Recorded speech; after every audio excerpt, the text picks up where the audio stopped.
status gizi ada istilah overweight, ada istilah obesitas, ada istilah underweight. Nah, penjelasannya, status gizi itu ditemukan dari berat badan dibagi tinggi badan kuadrat. Jadi, kalau dikatakan berat badannya kurang dari tinggi badannya, status gizinya underweight. Angkanya di bawah 18,50. Tapi, ketika angkanya 18,50 sampai 24,99, maka dikatakan dia normal status gizinya sesuai dengan tinggi badannya. Jika lebih dari 25,00 akan dikatakan berat badan berlebih. Kapan ada istilah berat badan sangat berlebih atau obesitas? Ketika angkanya 30,00. Jadi di hasil-hasil MCU semua akan nampak status gizinya. Kebetulan temuan ini tidak jauh berbeda dengan tahun kemarin ya. Lagi-lagi temuan paling utama adalah status gizi. Kemudian ada istilah rabun jauh, rabun dekat dan jauh, dan rabun dekat. Ini temuannya pada pemeriksaan mata. Rabun jauh atau yang biasa kita kenal dengan penglihatan jarak jauhnya mulai berkurang, atau istilahnya mata minus, atau istilahnya mata miopia. Ketidakmampuan mata memfokuskan pada titik yang jauh. Ini biasanya kita hanya membantu dengan saran penggunaan kacamata jika sangat mengganggu aktivitas, supaya juga tidak bertambah minusnya. Kalau ada miopia atau rabun jauh, lawannya adalah rabun dekat. Rabun dekat biasa terjadi pada usia 40 ke atas. Ini biasanya seiring bertambahnya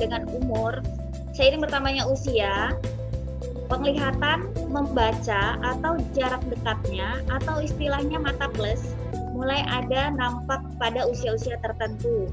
Namun, jika ternyata di usia muda ada dok rabun dekat matanya plus juga. Nah, biasanya yang seperti ini ada campurannya, ada istilah dengan mata silinder.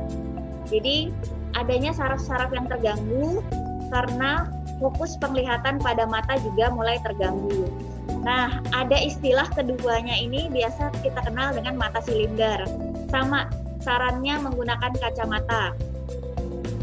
Kemudian ada istilah di mata satu lagi.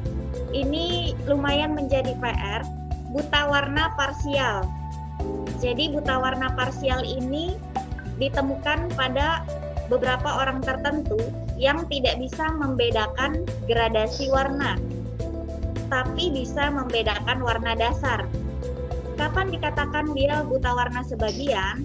Ketika warna merah, kuning, hijau dia bisa lihat dengan jelas. Namun ketika bercampur warnanya atau kita melakukan pemeriksaan isi harap, akan mulai rancu atau kebingungan karena gradasi warna. Inilah istilah buta warna parsial. Kapan dikatakan buta warna total? Kalau orang itu hanya melihat hitam putih. Nah, ini untuk istilah buta warna. Kemudian yang terakhir ada istilah hipertensi stadium 1. Nah, ini beberapa orang sudah saya breakdown datanya. Memang ternyata di beberapa usia tertentu ada yang mengalami tekanan darah tinggi sampai sudah mengkonsumsi obat-obat tekanan. Jadi ada beberapa orang temuannya yang tensinya tinggi pada saat kemarin kita periksa. Ini untuk pemeriksaan fisik, kita bergeser ke pemeriksaan laboratorium.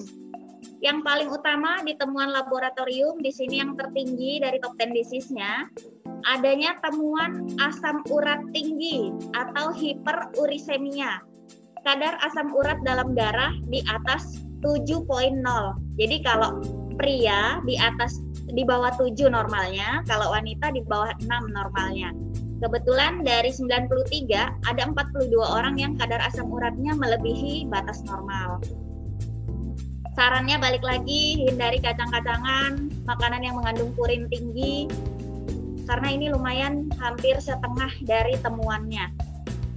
Kemudian temuan kedua ada istilah dyslipidemia atau fungsi yang meningkat dari temuan. trigliserida, kolesterol, HDL maupun LDL. Ini fungsi lemak yang meningkat. Tapi seiring bertambahnya status gizi dari overweight, ternyata temuannya signifikan dengan temuan peningkatan kadar fungsi lemak. Jadi beberapa orang memang berpengaruh dari status gizinya sehingga adanya peningkatan pada kadar fungsi kolesterolnya, trigliseridanya. Balik lagi, makanan-makanan berlemak dan awetan kalau bisa dihindari, kalau tidak bisa dikurangi.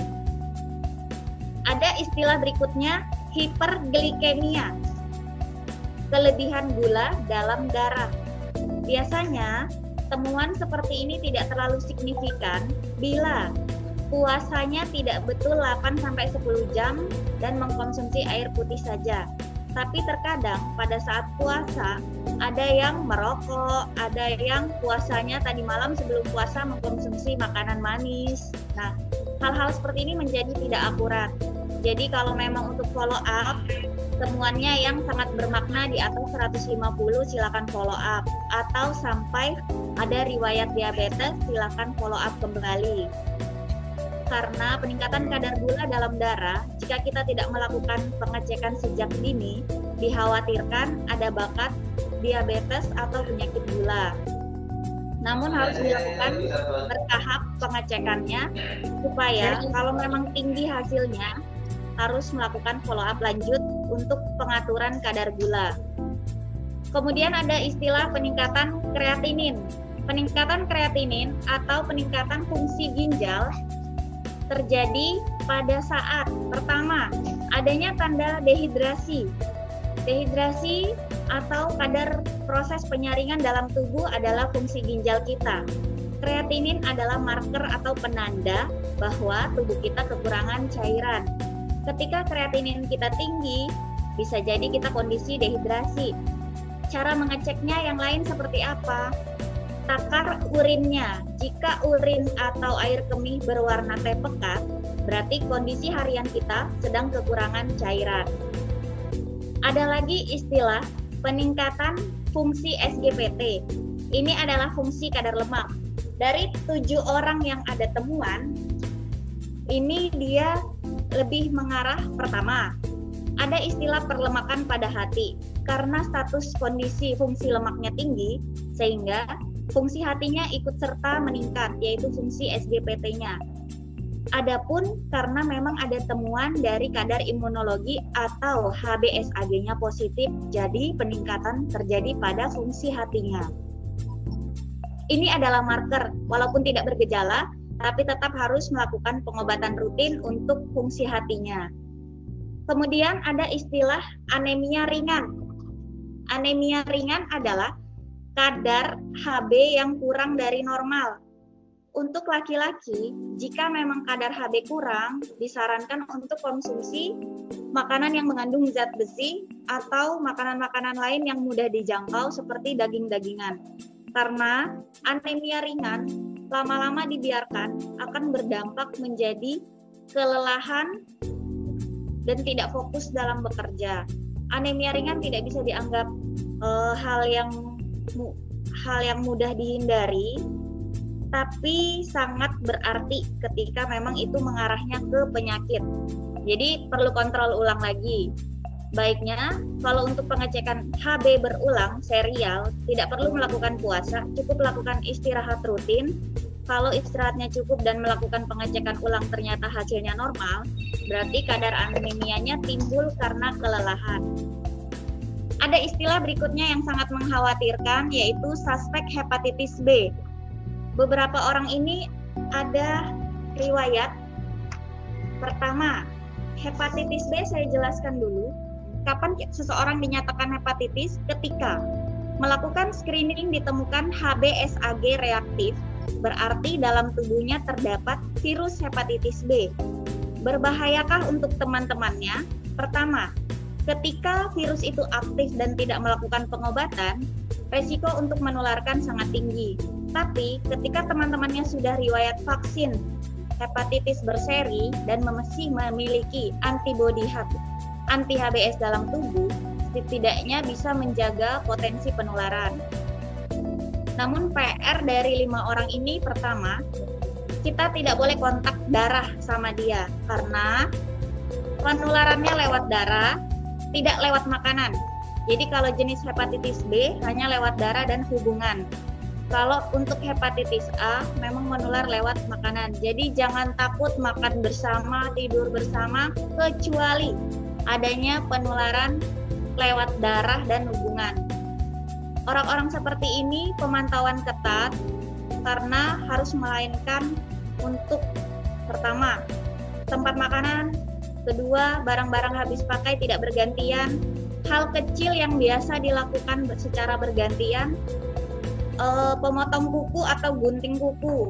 Karena kita tidak tahu pada saat melakukan hal-hal kecil seperti ini, misalkan potong kuku ada kena darah, kemudian kita pinjam kembali, itu bisa kalau memang kita juga punya luka. Jadi paparan risiko sangat tinggi. Untuk 5 orang ini mungkin kategorinya lebih ke temporary unfit supaya melakukan follow up kembali karena akan bersosialisasi dengan teman-temannya supaya tidak terjadi penularan aktif. Kemudian ada istilah trombositopeni dan leukositosis. Ini biasa terjadi pada orang-orang ketika akan MCU mengalami demam batuk pilek seminggu terakhir atau kondisi daya tahan tubuhnya lemah.